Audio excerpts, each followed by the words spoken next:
From deep in the heart of Central Texas, it's the Best of the Outdoors podcast.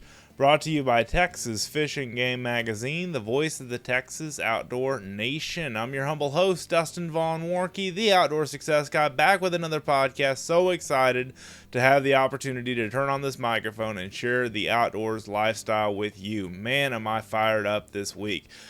This is just a fantastic podcast I put together for you guys with Chester Moore, our editor-in-chief. I'm really excited about having the opportunity to connect with him again and getting ready to leave today because I am going, I have to record these, as you know, a week ahead of time.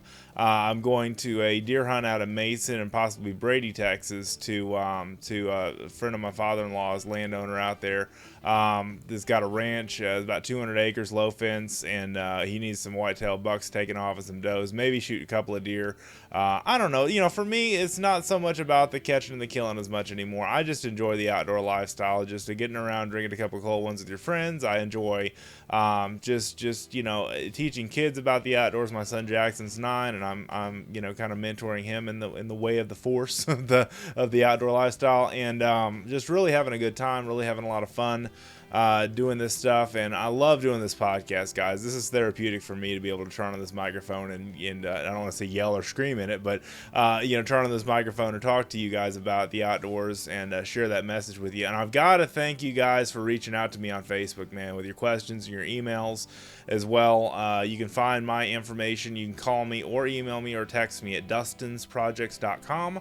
Our Fish and Game website. We have a Facebook page, of course, Texas Fish and Game, or you can also contact us through the fishgame.com website, and I will get your email if you send something directed towards me or anyone else that is interested in contacting us. Is an easy way to do that through our Facebook page or through our website. So fishgame.com is going to be the topic of discussion, which is a lot of the stories that Chester and I are talking about. Him and I work together closely on that. Of course, I sell advertising as well as I'm a writer and an outdoor writer, videographer, speaker, blogger, and podcaster, and I really have the opportunity to do some great things with Texas Fish and Game. It's been a great ride so far. 3 years full-time this month. Actually, next week it'll be 3 years full-time when this airs. So this has just been a fantastic opportunity to share the outdoors world with you guys, and it just means so much to me that you've taken the opportunity to listen. If you've not done so, please give us a 5-star rating on iTunes, kind of the kingpin of the podcasting world. Or you can also rate us on whatever podcast player you listen on. There's probably a rating system. There definitely is a way for you to like and subscribe on YouTube, Stitcher Radio, iHeartRadio, our friends at Spotify. We're syndicated all over the dang place these days, and I just love doing this stuff. You can also download this podcast on podbean.com, which is where this podcast originates from. That's the host of this podcast. That's where the fancy thing on the website, the embedded player, comes from, is Podbean, and it, of course, you know, wants you to download their app and everything, which is fine if you do that. And please subscribe if you've not done so. You get a new episode for free every 2 weeks. I love free because I'm kind of a cheapskate. And something I want to get into before we talk about whitetail hunting with Chester. You know, one of the things that's been on my heart lately, I'm a cheap guy, I guess, when it comes to buying hunts and buying gear and stuff like that, but there's no excuse for poor quality in the industry anymore. Especially if you buy stuff overseas or get it stuff that's been made overseas and that kind of stuff, and it doesn't hold up to the lifestyle that you live of the hunting and fishing world. You know, that all being said, I always say this about broadheads, and you guys know I'm sponsored by Grim Reaper and Gold Tip. I always say this about a lot of hunting gear that's terminal gear, as I like to call it, stuff that counts when it works. Like the flashlight I have from Vapor Trail Sense. That's one I talk about, the Vapor Trail 33-point buck in the podcast later. You know, that flashlight's the brightest flashlight I own as far as a white flashlight goes. It's head mounted. And it's incredible. And I mean, it's taking a beating and it just keeps on ticking. It's great. And then I wanted to especially talk about you bow hunters out there. And I give you guys a hard time in this podcast, so please forgive me. I'm a bow hunter too, all right? But Chester and I talked about this, and he was basically, you know, making the point that some people know it all. And I'm like, well, the bow hunting community is one of those that kind of know it all, but I was just kidding. Basically, I love you guys all, especially Central Texas bow hunter folks and bow hunters all over the nation, wherever you're listening. But, you know, one of the things that I've often counseled hunters on is getting good gear. I mean, getting good gear that's going to last you for a while, paying for something once that you don't have to, like we talked about on the last podcast, paying for something once that you don't have to pay for over and over again. Especially when it comes to bullets, the terminal performance of bullets, and if you reload or reloading components and that kind of stuff, those need to be high quality. There's so many different good ones on the market, but your Norm ammunition and your Remington Core Lock and all kinds of the different ammunition brands that are fantastic out there, Winchester, and I mean, there's just so many different ammunition brands out there, but to think of them all. But basically, that all being said, that's where you don't need to scrimp. That's not where you need to save. Okay, save money on a myriad of other things in your life, but spend the money where it counts. And that's my whole point for this podcast, for the kind of tip of the week, I guess, if you will, is just to to keep in mind that some expenses can't be avoided when it comes to the hunting and fishing sports, especially around hunting, and spend the $40 for the pack of 3 broadheads. Yeah, that sounds like a lot of money, but still, man, something like the Grim Reaper broadheads, you can sit there and rebuild over and over again and shoot 4 deer with the same broadhead. Now, I don't suggest you do that with the same blades, but you can get a rebuild kit real easy and do that. You can obviously reuse your arrows when you're in your bolts, when you're crossbow shooting or compound bow shooting, respectively. And that all being said, keep in mind that no matter what you do, no matter who you are, no matter where you are, there comes a moment of truth, and your gear has to perform at that moment of truth in the outdoors, and you want to be able to count on it when it matters the most. So I wanted to definitely leave you that with some advice, because there's a lot of inexpensive stuff out on the market. I'm not gonna say it's cheap, but there's a lot of stuff that's been weeded out over the years. I remember when I first started this journey 15 years ago, or however long it's been that I started hunting, right after I got married, right after I left college, I graduated college, and I was poor. I didn't have any money to speak of to really buy anything. But what I did is started slowly accumulating and buying things as I needed them, binoculars and rifle scopes and rifles and all those kind of things that we use for terminal hunting tackle. But make sure that you don't go cheap on the things that matter the most, when it counts the most. So I definitely wanted to leave you with that before we start our podcast. So first, a word from our sponsor, AccuSharp. We can't recommend AccuSharp enough here at Texas Fish and Game. Everybody has knives, but do they know how to sharpen them? Maintain them? Good question. The AccuSharp is a preset knife sharpener that does the thinking and the work for you. A few strokes is all that it takes for an extremely sharp knife. These can be found at Academy Sports and Outdoors, and search online for a location near you, I should say. AccuSharp.com or AccuSharp.com/buy-now. That's AccuSharp.com/buy-now for learning more about AccuSharp. Awesome stuff. Now, I've talked about this on this podcast before. I have a AccuSharp that I've used for probably close to 15 years now, since I really got into hunting and fishing all those years ago, and my dad gave it to me, and I really enjoy that blue and white sharpener. Still use it. It's in my fish cleaning kit that I have for Crosswater Outfitters, my fishing ministry, that I do a lot of the knife sharpening for that particular chore of cleaning all those hundreds of fish that we pull in from those ministry events that we do. But I love it. It's great. It's foolproof way to keep your knives sharp, maintain your knives, maintain your edge in the field, if you will, or on the water, wherever you are. Check out AccuSharp. Again, AccuSharp.com or AccuSharp.com/buy-now. And also keep in mind that AccuSharp makes a great stocking stuffer. What an idea. Basically, these things fit really well on a stocking. They can be used for chef's knives, paring knives, serrated knives, fillet knives, cleavers, you name it. Anything that you use in the kitchen or in the field, AccuSharp can sharpen and do a good job of it, so check out AccuSharp. I will be back after the show, as always, and give you kind of my final thoughts, and here we go with our interview with Chester Moore. Hope you enjoy. Joining me on the phone, Mr. Chester Moore, Texas Fish and Game Editor-in-Chief. How you doing today, Chester? Man, I'm doing good. I'm broadcasting here from the great outdoors, so it's always good to talk the outdoors and occasionally get to do it in the outdoors. Yes, and I'm in the indoors right now, recording the show on my regular PC and microphone like I normally do. But so you and I are really busy guys. There's a lot going on. Whitetail season, of course, is in full roar right now with the rut and all that other stuff coming and going. And let's talk about whitetail today, man. Well, whitetail deer are the most important game animal in the entire planet.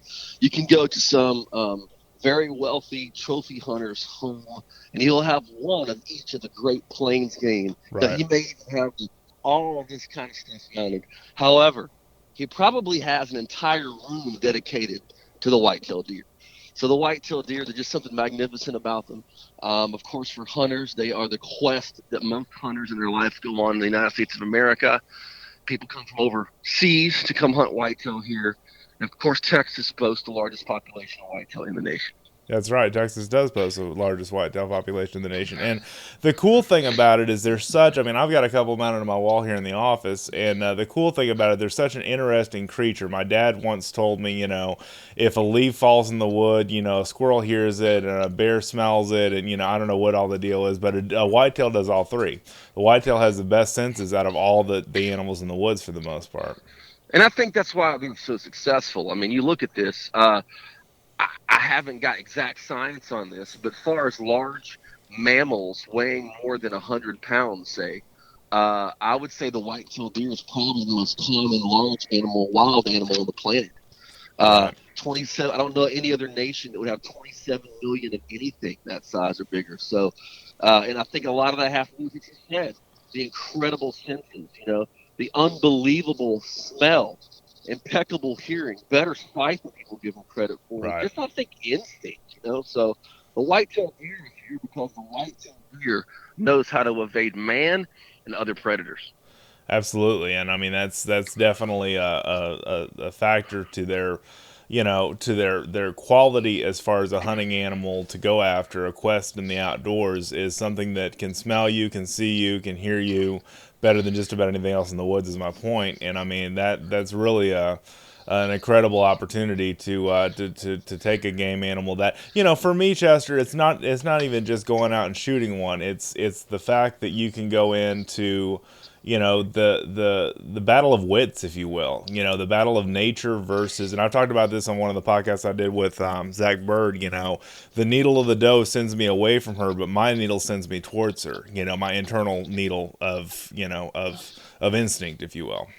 Sure, and they're just there's something about them. You think about this. You think about a county, and I don't know the current stats. I remember when I was hunting in Mason County in the 1990s. There were an estimated 138,000 deer, 138,000 in one county. Wow! And I remember sitting in that county, and in one day I didn't see a deer, and it was a good piece of property. They just weren't moving. So you think if someone from a perspective of, well, there's so many deer there that it'd be, like a canned hunt or something like that. No, those deer are there in large numbers, and I'm sure I walked by numerous ones on the way to the stand and back. However, they chose not to show themselves and be wary. Right. And I think that's why whitetail is so successful. Also, why they're so dang fun. Yeah. To be around, to hunt, to view, to photograph, all the above.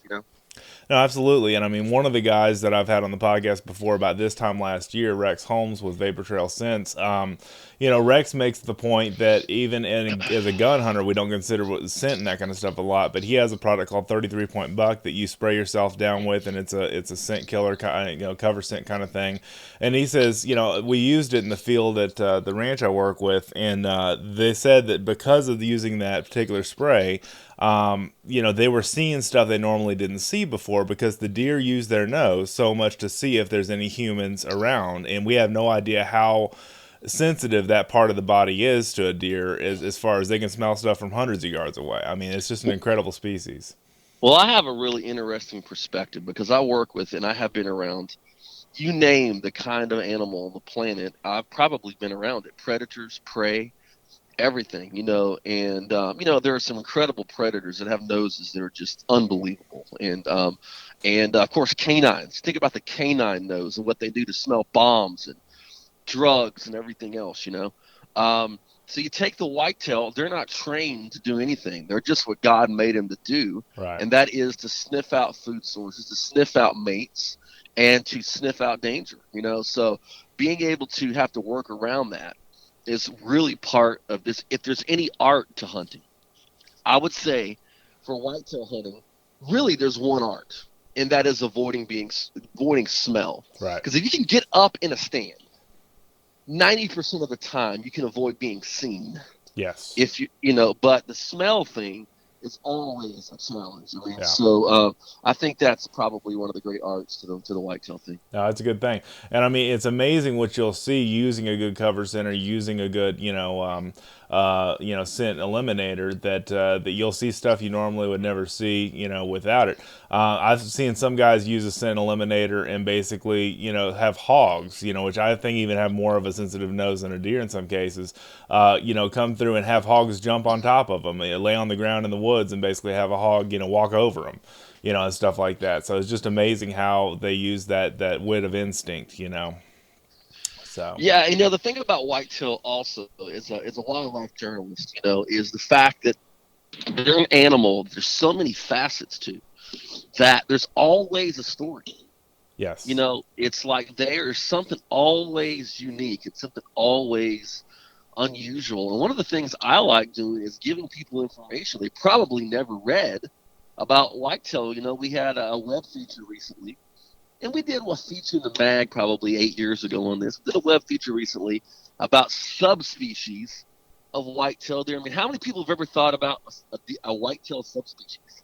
yeah, right. You just think People of think a deer is whitetail, deer. right? You think it's Yeah, deer is deer, exactly. Yeah, but there are, I think, 17 subspecies of whitetail. Uh, and they're all over the nation, from the endangered Virginia whitetail to the endangered key deer. And then you have the Texas whitetail. That's the one you have in most of the state. It's the whitetail subspecies most likely encountered by hunters. It's the one of the hill country. It's the one of the deeper South Texas plains and right. up in those areas. But it's not the only whitetail subspecies in Texas. As a matter of fact, if you come into my part of the woods in southeast Texas, all the way along the coast toward Matagorda, and then going back into central Louisiana, you have what's called the Avery Island whitetail. Yes. It's a smaller basket rat type whitetail that's perfectly in tune for living in the lower part of the thick piney woods, the thick oak motts and cheniers across the coastal plains. And they are a deer that most people never really thought about, but they are a different deer. And and honestly, a lot of this has been diluted because of stalking of deer. People don't realize deer were stalked for quite a while in Texas Oh because, wow.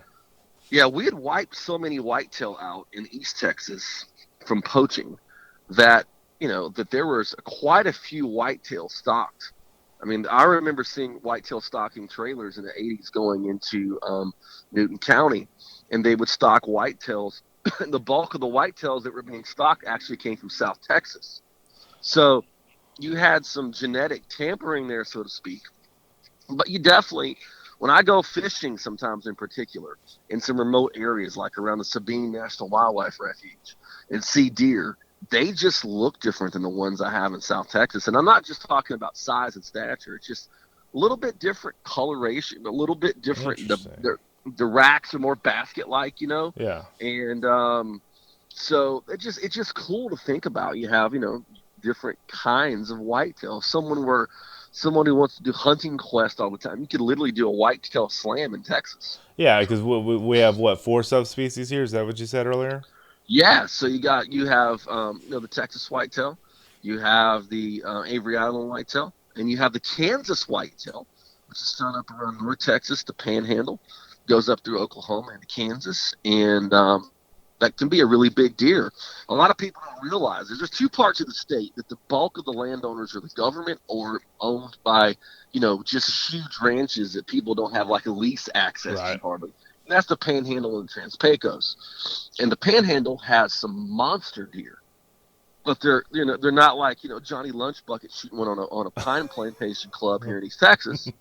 It's somebody who Yeah. knows somebody or paid some coin to go do it. So you don't hear as much, but some of those deer up in that part of the world are just monsters, Right. and that's because of the genetics of them. That's and the nutrition as well. But people don't think about, there is a Kansas whitetail. But my favorite Texas subspecies is a rare one, and one that we actually have a game camera photo. If you go to fishgame.com, type in whitetail subspecies in the search engine, or pop in Carmen Mountain whitetail. Okay. And you'll see this really cool story.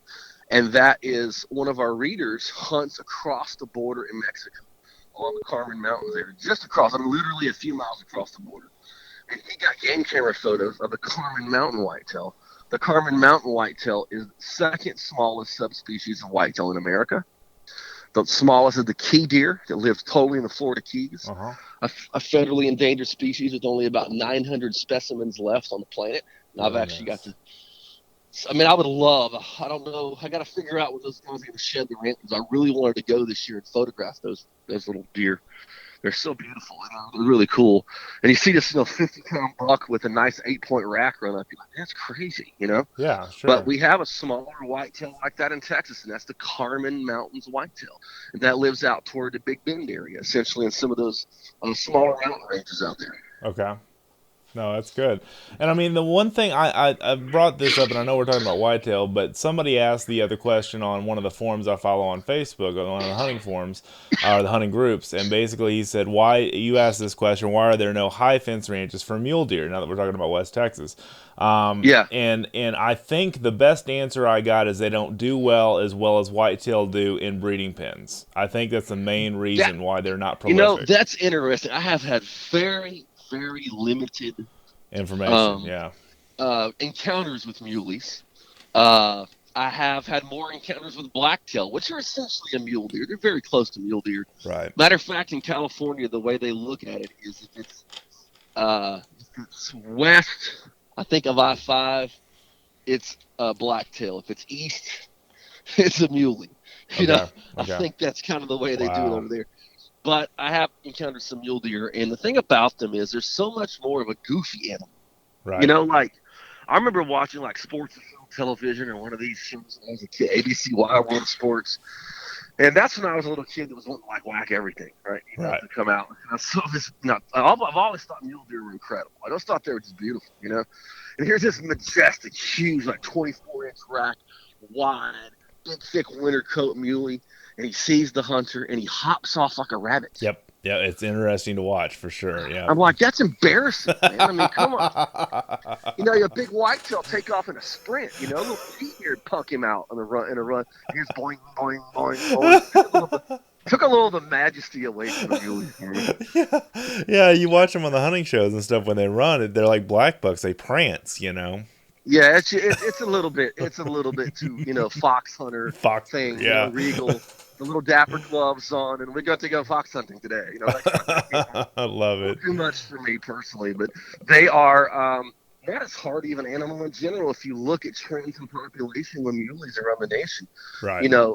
There is a drop in mule deer population. Of course, they're blaming the recovery of wolves. They're blaming mountain lions, hunter harvest, whitetail incursion in some areas. It's probably a little bit of all the above. Muleys just don't respond as well as whitetail. So that's an interesting take on why they aren't. Because I know there'd be big money if someone had them behind a high fence. I understand there are some in the high fence. They just aren't advertised as much because they're still breeding them and stuff. But I mean, that I know that it's done because people have high fences all over Texas. But I mean, it's just not done as well or as prolifically, I guess I should say, as whitetail are all over the state. Well, somebody asked me almost a similar question. How come nobody has a moose? Right. I saw that question on was it our Facebook page? Somebody asked that. Yeah, everybody has a moose, and I'm like, well, I don't really know why, but I've never even seen a moose in a zoo. Right. It's because of our climate is the best answer I got to that question. Because somebody asked that in another Facebook group that I was in, actually with the same thread of the mule deer, right? And but here's the interesting thing: there's people in San Antonio with reindeer. That's a good point. Caribou. And I'm working on getting reindeer for the Kingdom Zoo Wildlife Center for next year. I'm hoping I get reindeer. I've heard the reindeer and the caribou are the same thing. Is that true? Pretty much, yeah. Okay, that's what I figured. I just want to make sure I had my ducks in a row. But, we're getting off topic here, Dustin. I'm sorry. About reindeer. Here we go, derailing the train. I'm sorry, good, Chester. It's cool. It's good. It's your show. It's funny. Like, I love this because you get on the Best of the Outdoors podcast, and he's going to be asking the hard questions like, what about I'm not an expert on reindeer and caribou, but and how many subspecies, but I know that certain varieties have been kind of domesticated for a long, long time, obviously, you know? It's all in the deer four-legged animal, big game category, I guess, So anyway. Yeah, I got you. It's all good, and they all taste good. I've heard caribou's great. Oh So yeah. Yeah, absolutely. But anyway, back to whitetail. Sorry. back to the whitetail. But whitetail are interesting in Texas. If you look at population trends in the late '90s, we were up to around 4.5 million whitetail in Texas. Goodness. Now we're in that 3.75 million range. One thing that no one ever talks about is the fact the population is going to have to drop because of development. Right. You can't have all the people moving into the most deer-rich part of the state without it causing impact on the deer, and that is in the hill country, Right. And so it has caused some certain population drops in certain areas and stuff like that. And I don't think we'll ever see whitetail deer in danger, but I could foresee the day when Texas only has 2 million whitetails. It's Yeah. it's just going to have to happen at some point because of the growing demand of man. But Right. the whitetail will always be the number one game animal on the planet, and it's funny because it wasn't always that way. I mean, small game hunting up until probably the 60s was much bigger around the nation. I dare you to find a dedicated squirrel hunter these days. Yep. I mean, there's very few, or a rabbit hunter for that matter. I grew up rabbit hunting, and I never liked squirrel hunting. I killed a squirrel and I ate it. I didn't like it that much. Mm-hmm. It was like eating leather.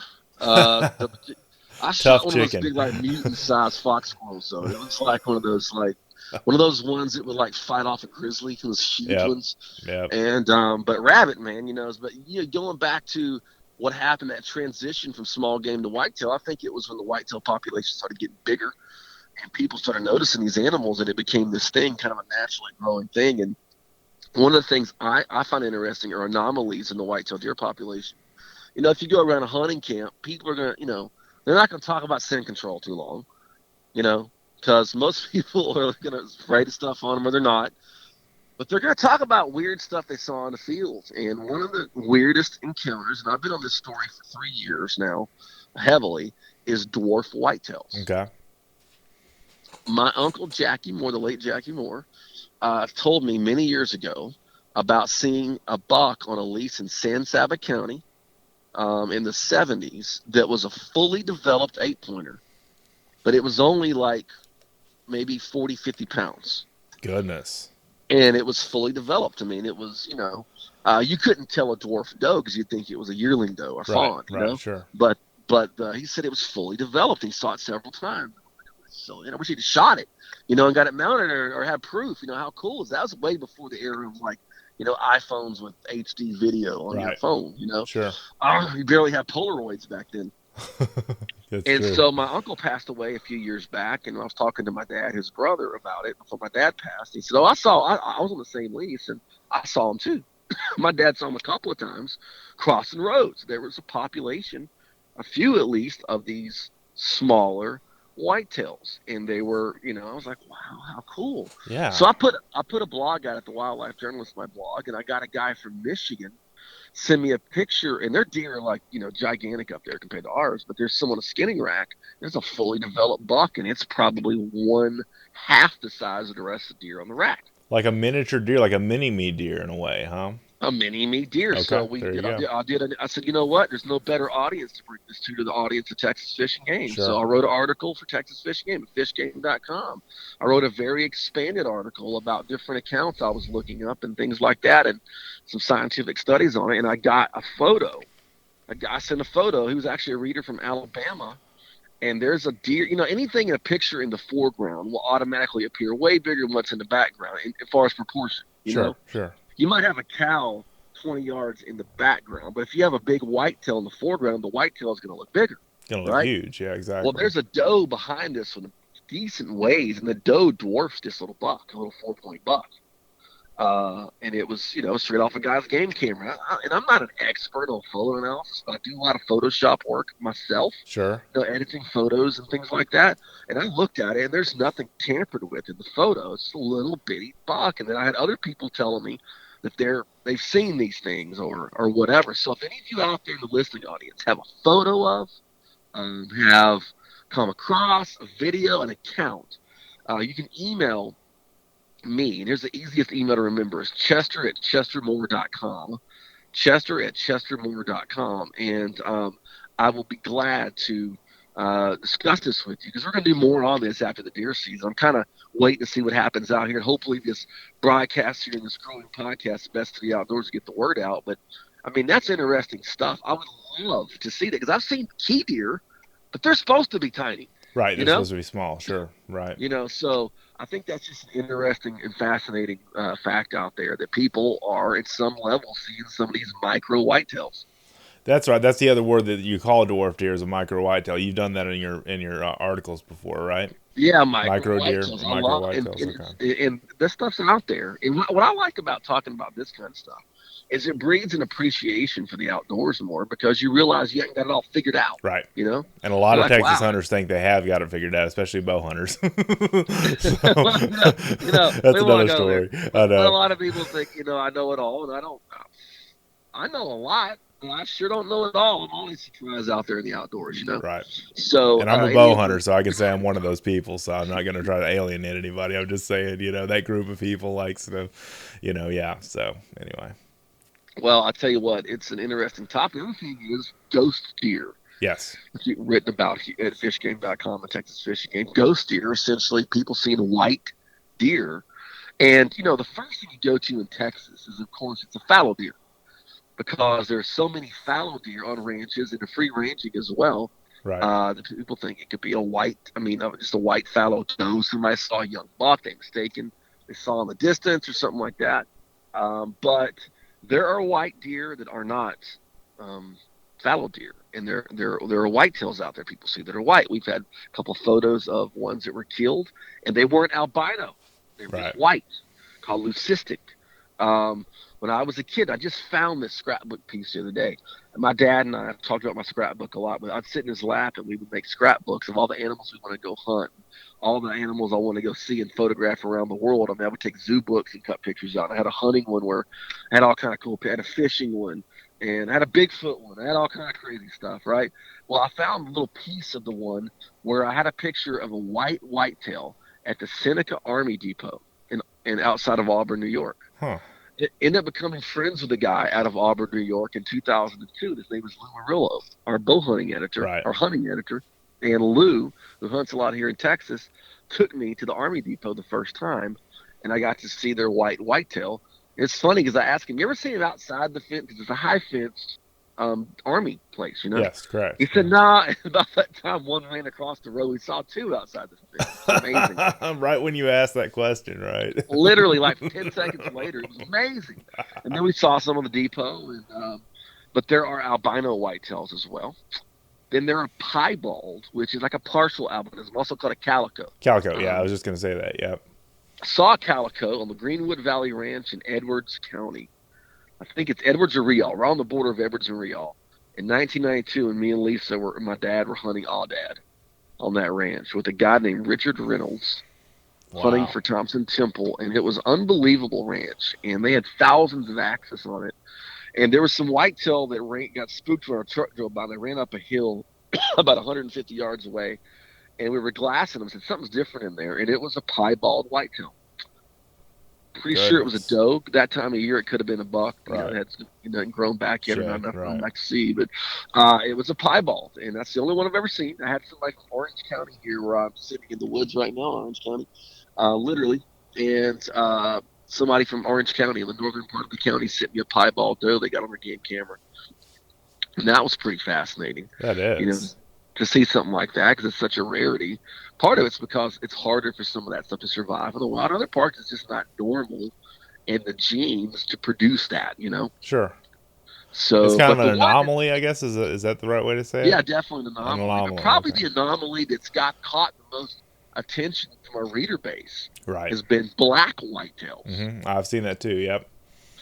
We've been getting photos of when I put the word out of melanistic black whitetails. A guy named Charlie Hennigan sent me one near Lampasas, and it was a doe, and it was definitely not a chocolate fallow. It was a black whitetail doe. That's my And it's neck of the interesting. woods. I mean, that's right up the road from me, maybe an hour north Well, from what's where I live. interesting is in 26 years since I was 19 years old doing wildlife journalism, almost every single instance of a black whitetail, a photo I've seen, or anything, even archival magazine stuff I would look at and study when I first got into this. I had tons of magazines I kept. Were at within an hour of Austin, Okay, wow.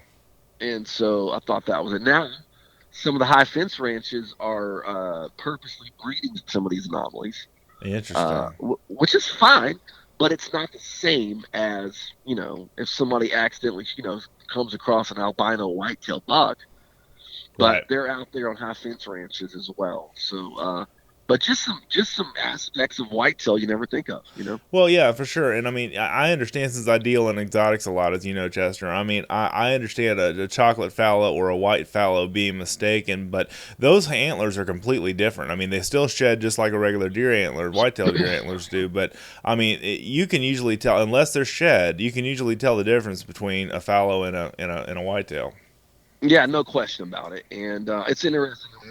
We're outdoors on do stuff 5 6 kills. Yeah, somebody called the other night, and I said, "This one, any weird encounters you've had in the outdoors?" A lady tells me in Sabine Pass she saw a deer, quote unquote, that looked like a baby moose crossing the road. Holy smokes, really?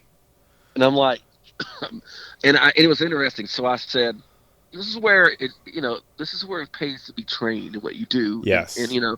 so I'm a baby moose. I'm like, well, I know for a fact there are no moose on any Right. ranches in Texas. But in Sabine Pass on the Louisiana side, for a couple of years there was a population of elk Okay. around Lighthouse Cove. Someone had put out there.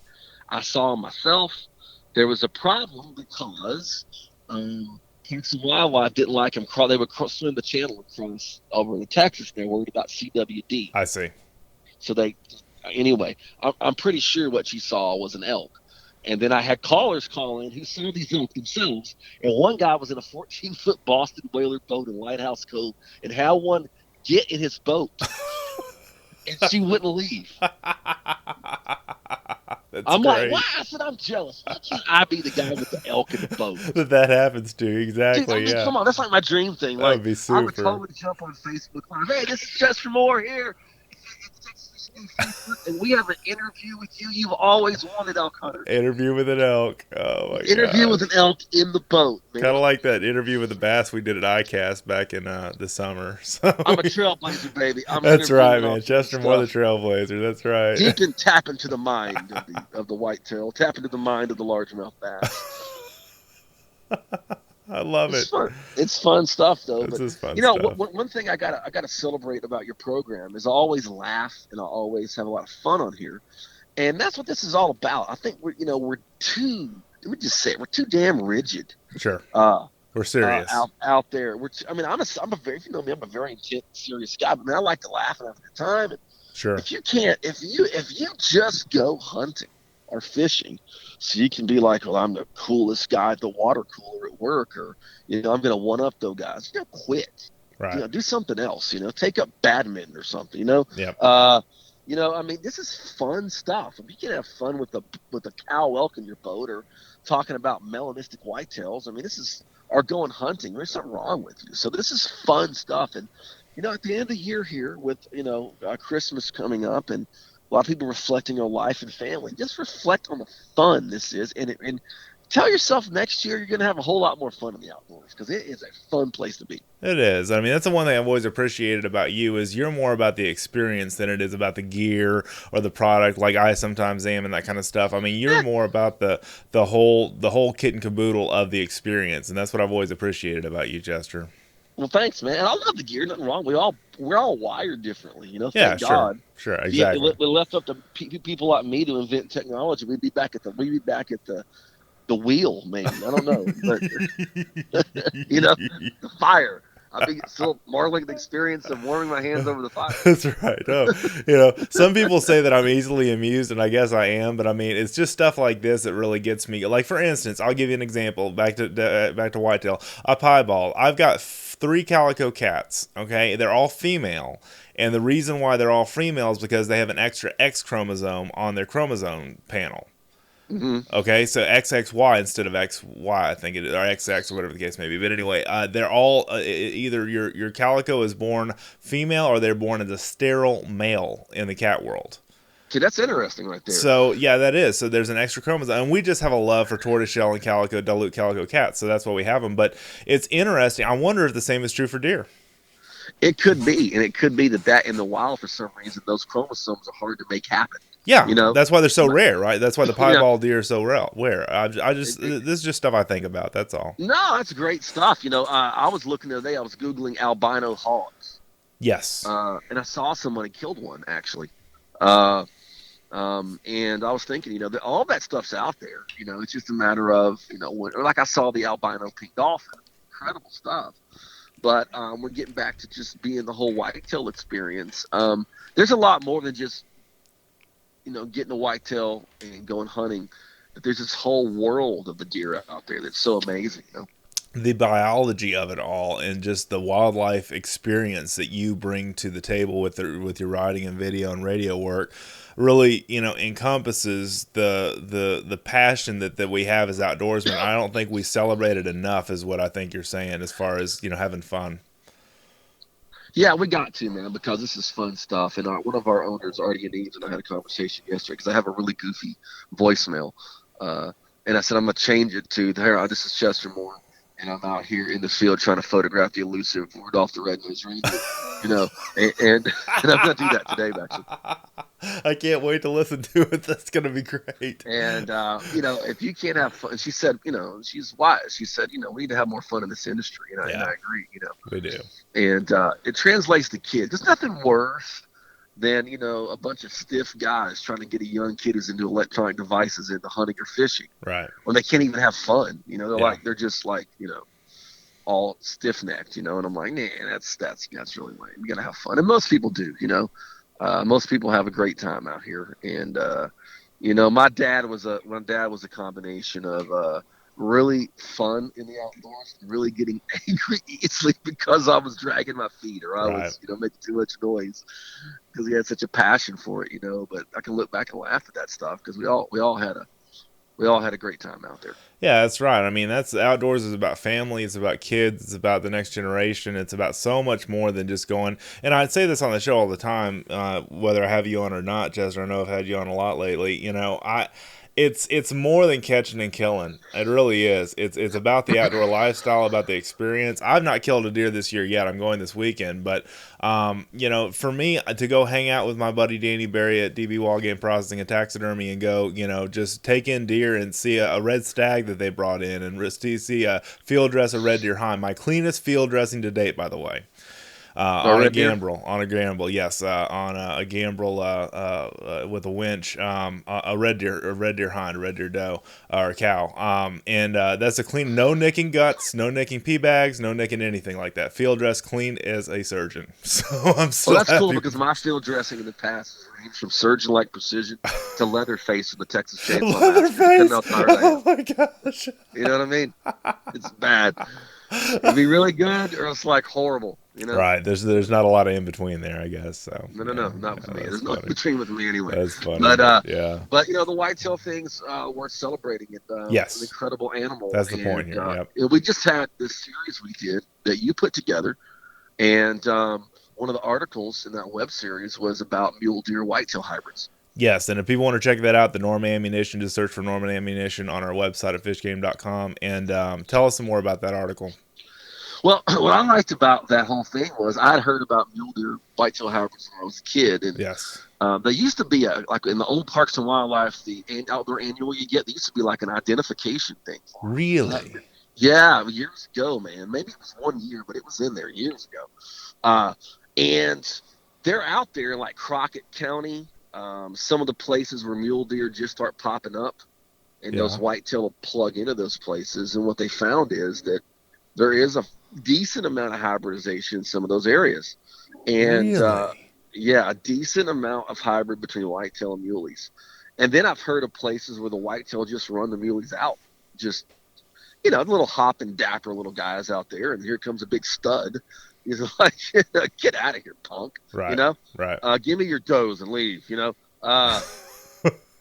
pretty much how that goes. But literally, there is some hybridization out there of Macho deer. whitetails. Yeah. Yeah, exactly. The Macho macho deer. deer. Yeah. But there is some hybridization of whitetail and muleys here in Texas. Can Winchester send out a thing on Facebook to see if anybody has pictures of dead or alive ones, game cam pics or hunting Dude, that's a pics? great idea. Because I'd I'll love to tell you see what. one. I would love to No, see you know one. what? We need to expand that. I'll send Cindy our social media manager over a message today, and I'll ask, hey, has anyone seen or anybody listening to this Best of the Outdoors podcast with Dustin Warnke? Has anyone ever seen or think they've seen a hybrid mule deer whitetail? Or anyone you have a question of, post a photo, post a video, dead or alive.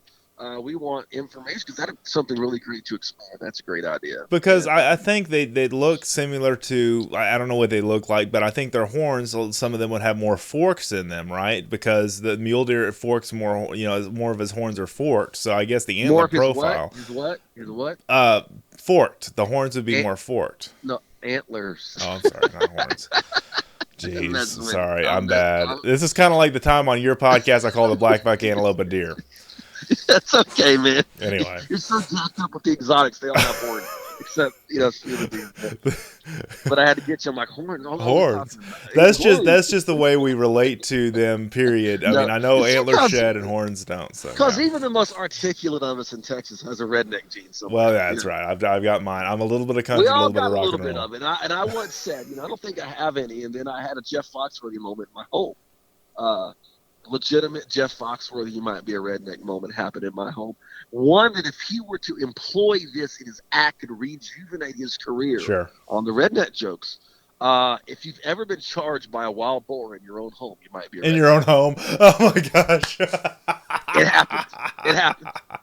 Legit happened. Oh my goodness. So this guy comes over or calls me and he says, I have a little pig. It's a wild boar. I killed the mom and the baby was there with it. Do you want it? I said, man, I really don't want it, but I have a lady who could take it. She wanted it. So I brought it to the house. And it was it looked like a wild boar. It was the brown and black stripes. Okay, sure. And it was probably legit. It probably just got off mom. Was still hanging out with her as far as not nursing. Right. And it had like a little half-inch tusk, almost an inch tusk going on already. And I named him Big Noise because that's what he made, Big Noise. And I said, I'm going to keep him for a week just to do some photography. You know what I mean? Yeah. Just do some photography of him. I'm going to keep him for a week, because you don't get a chance to photograph those little guys like that very much, Right. And I filmed a video segment with him and stuff like that. And so my house at that point had one long, you could sit in the one end of the house and look down the hallway to the other. Right. And I had him just let him run around a second. And I had shorts on.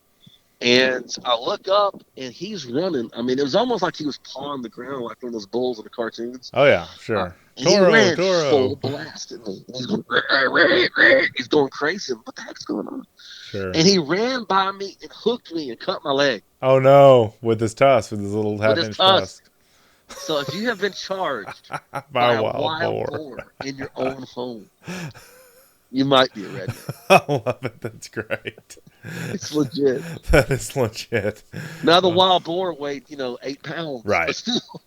If people think of a 300-pounder, charging you in your own home, but no, that's good. That's still a good story. I've been charged by an 8-pounder. Until you've been charged by an 8-pounder, you can't talk anything. You don't know what you're talking about. Yeah, that's well, it's like with deer. I mean, one of the things we're talking about all this stuff with deer is people don't realize deer kill more people in America than bears. Really? Okay. This is news to me. Yeah, generally, I mean, it's hard to get hard data because this isn't federally kept information. Okay, I see. But from what I've been able to knock out, there are more deer-related fatalities in America than there are those from bears. Interesting. Okay, and that's simply because the deer charge after a human because they feel threatened, or why is that? You have people that jack with bucks in the rut. Okay, right. There was a guy here in Orange County years ago that got killed by one. He had a deer behind his high fence and it killed us like 25 years ago. Oh my gosh! It just killed. He was with it all the time. But I've been to these places and photographed deer in these settings, and I am more cautious around those deer than I'm just as cautious I would be if I'm in an enclosure with a mountain. Right. And there's road kills. You got to figure out the people that die in collisions with deer. Yes, of course. Yep. But I'm working on this is kind of me telegraphing an article I'm working on this, but Okay. I think I'm going to be able to prove that even attacks, there are more fatal deer attacks on people than bear attacks every year. Goodness, what a wow! This is another whitetail mystery, ladies and gentlemen. Yeah, well, the thing is, you can think about this. There are 27 million whitetail.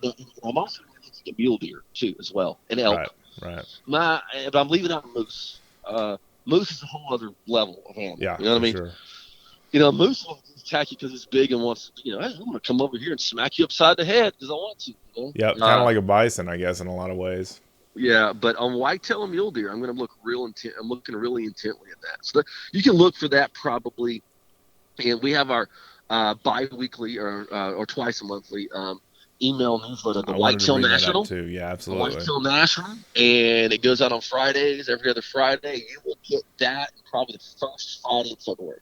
So one of the ones I'm working on for the Whitetail National. We're excited about that because it's interesting data, And tell people how frequent that is. Right now it's every other week, and then starting in February it's going to run every month, right? Yeah, we'll be once a month after January, and then it'll pick back up in September to be every other week. Right. So. Shame on me for not mentioning that. I'm always promoting our other newsletters, which you do a fantastic job writing for, Chester. Thank you. So I'm always promoting those as far as the ideas of the three times a week free newsletters that we have. So. Well, I want everyone out there to know that we, and Dustin's a big part of this editorially as well, put a lot of effort into giving you stuff you're probably not going to read anywhere else. Right. That's our main goal too. There's a lot of quality writing out there. Yes. A lot of quality things, but we're trying to give you stuff that you're not going to see anywhere else. That's really our goal.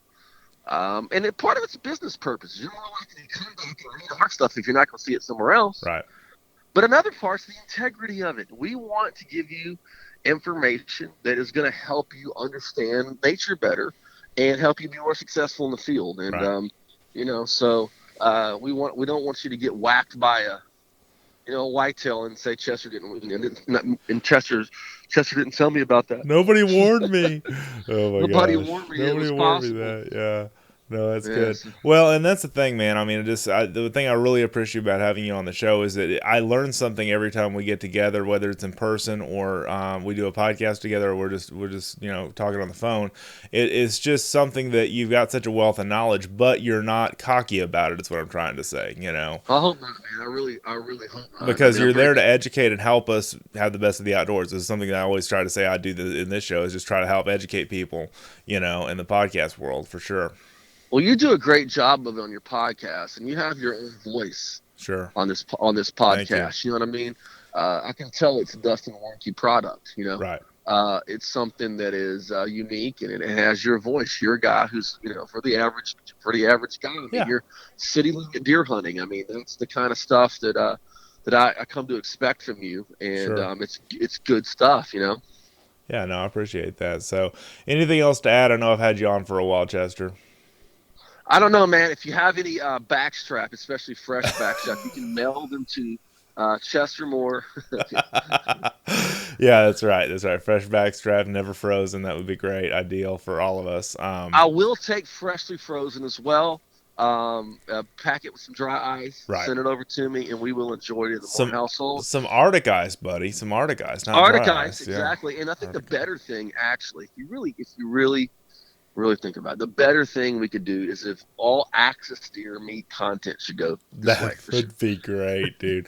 What a better. I just had a hunter that I set up on a hunt. He took a red deer hind and a doe or a cow, and an axis 3-year-old axis deer that had messed up antlers yesterday at the ranch I work with, and he was just like, man, I tried to sell him the red deer thing only, and he said I want an axis, and I'm like, okay, and he said the meat is just unbeatable, and I was like, you're not lying there, buddy. I mean, that's really good meat. So, although red deer is really good too. Red deer is too, and that's what I was trying to convince him is just to take the red deer. My dad shot a red deer, and it was like we really enjoyed that. Yeah, I've got one hanging on my wall here.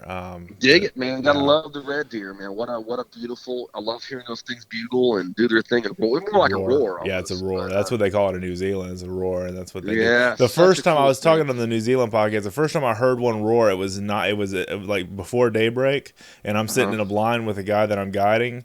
And I'm like, I thought that the apocalypse was getting ready to happen. I had no idea what that sound was, Chester. I was like, holy crap, what is that noise? I thought it was like a dog, or I mean, I didn't know what it Dude, was. it's funny you mentioned that because this is a great way to end we could segue into our next appearance in February or March or something. Right. What was that sound? But in 1996, and my friend Thompson Temple, he had a ranch called the High Hatch at that point. He had some scimitar horned oryx that I had saved up enough credits of booking hunters. And, Yep.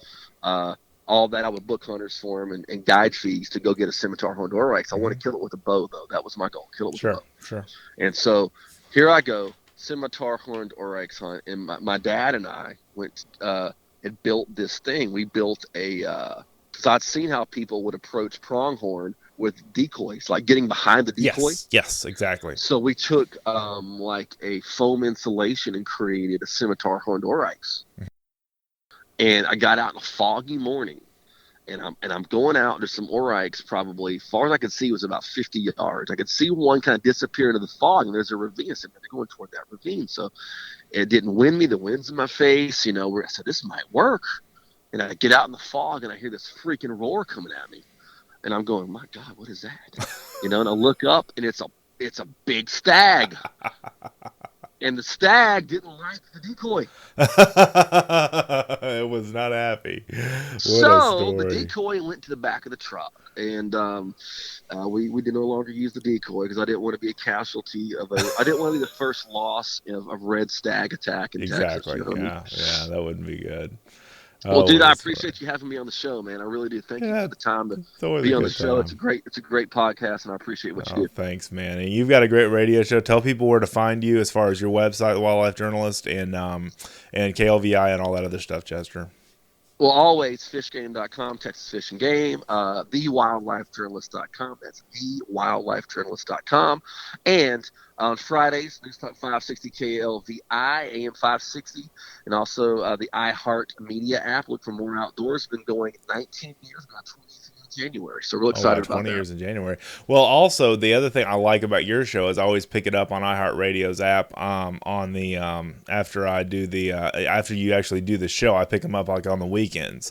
And so that it's nice that they published there. The show that you and I did together on there never published because it was done live and it was done off location. But it's really cool to pick up your show, as I'm doing my thing during the day, and just pick it off the iHeartRadio app because they put the podcast ready to go. So lots of fun, and a lot of good things going on out there. So we expect a lot from fishgame.com, and always you guys, when you listen to Best of the Outdoors podcast, you listen to the Best of the Outdoors podcast out there, period. So thanks for having us out there, man. All right. Thanks, Chester. And there he goes, ladies and gentlemen, Mr. Chester Moore, the wildlife journalist, just like I am the outdoor success guy. Love that guy. Great heart for conservation. We didn't talk about conservation a lot on this show, but we talked about a wide variety of things I didn't even think we'd get into. So I'm really excited about having the opportunity to share this with you because Chester's just a great guy. Awesome radio show that he has, More Outdoors, MOORE, More Outdoors, that is on KLVI 590 AM, as he talked about in his ending segment there. And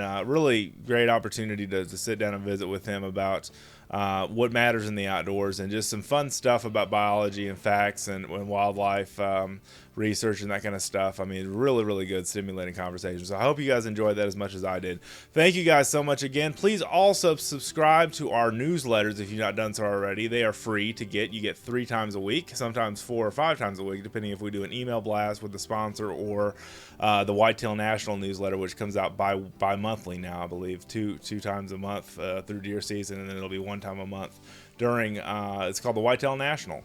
And it'll be out, every month and sometimes twice a month during deer season, and just different wildlife tips, different educational parts, different things about hunting. I've written some stuff for them about air guns and hunting whitetail and the best practices there.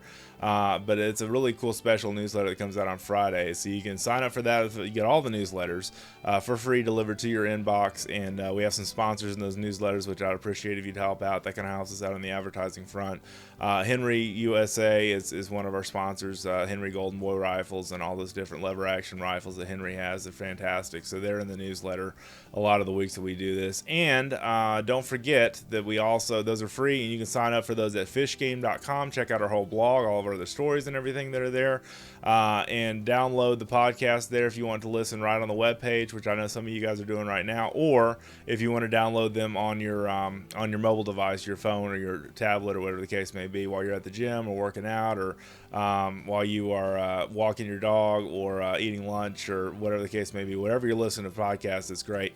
The other thing you can do with Spotify now and listen to our show is listen on your Amazon Alexa. I know a lot of you guys, myself included, have one of those.